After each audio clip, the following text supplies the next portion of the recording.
Hello, ఇప్పుడు నేను గోరు చిక్కుడుకాయ కూర ప్రిపేర్ చేస్తున్నాను. పచ్చి కారం కొబ్బరి వేసేసి సూపర్ ఉంటుంది.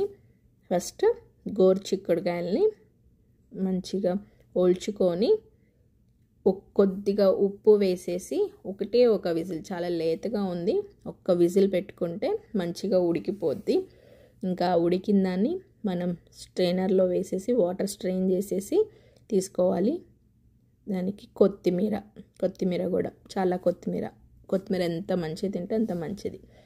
ఇప్పుడు ప్యాన్ తీసేసుకొని ఆయిల్ వేడెక్కిన తర్వాత ఆవాలు, జీలకర్ర, ఉల్లిపాయలు, కరివేపాకు వేసేసుకొని మంచిగా ఫ్రై చేసేసుకోవాలి. ఇవి ఫ్రై చేసేసుకునే లోపే నేను ఏం చేశానంటే పచ్చిమిర్చిని పేస్ట్ చేసేసుకున్నాను. పచ్చిమిర్చి పేస్ట్ చేసి పెట్టుకున్నాను. పచ్చిమిర్చి, వెల్లుల్లి, జీలకర్ర. ఇప్పుడు చూసారా, పసుపు, ఉప్పు, గరం మసాలా, జీలకర్ర పొడి, ధనియాల పొడి, కొద్దిగా గరం మసాలా ఇవి వేసేసుకొని మంచిగా ఫ్రై చేసేసుకున్న తర్వాత అల్లం వెల్లుల్లి పేస్ట్ వేసేసి కూడా మంచిగా ఫ్రై చేసేసుకోవాలి. ఇప్పుడు ఇదంతా ఫ్రై అయిపోయిన తర్వాత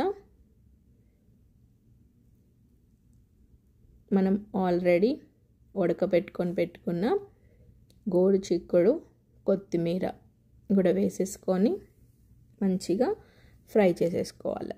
ఇది ఒక్కసారి ఇదంతా కలిపేసుకున్న తర్వాత ఆల్రెడీ మనము మిక్సీ చేసేసుకున్న పచ్చిమిర్చి, వెల్లుల్లి, జీలకర్ర, ఉప్పు అది కర్రీలో వేసేసుకొని మంచిగా ఫ్రై చేసేసుకోవాలి. ఇది మొత్తం మగ్గిపోయిన తర్వాత లాస్ట్కి దింపే ముందు పచ్చి కొబ్బరి తురుము వేసేసుకొని కలిపేసుకొని దించేసుకోవడమే. చూసారా, పచ్చి కొబ్బరి తురుము చిక్కుడుకాయ ఫ్రై.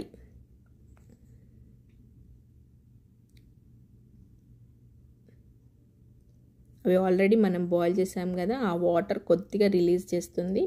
ఆ వాటర్ అంతా వెళ్ళి ఫ్రై అయ్యేంత వరకు ఫ్రై చేసేసుకోవడమే, అంతే.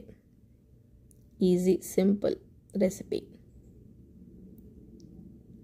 పచ్చి కారం గోరు చిక్కుడి కొబ్బరి ఫ్రై, యమ్మీ. దీనికి కూడా పచ్చి పులుసు అయినా, సాంబార్ అయినా, రసం ఏవితోటైనా సూపర్ కాంబినేషన్. గోరు చిక్కుడుకాయ కర్రీ. Try it.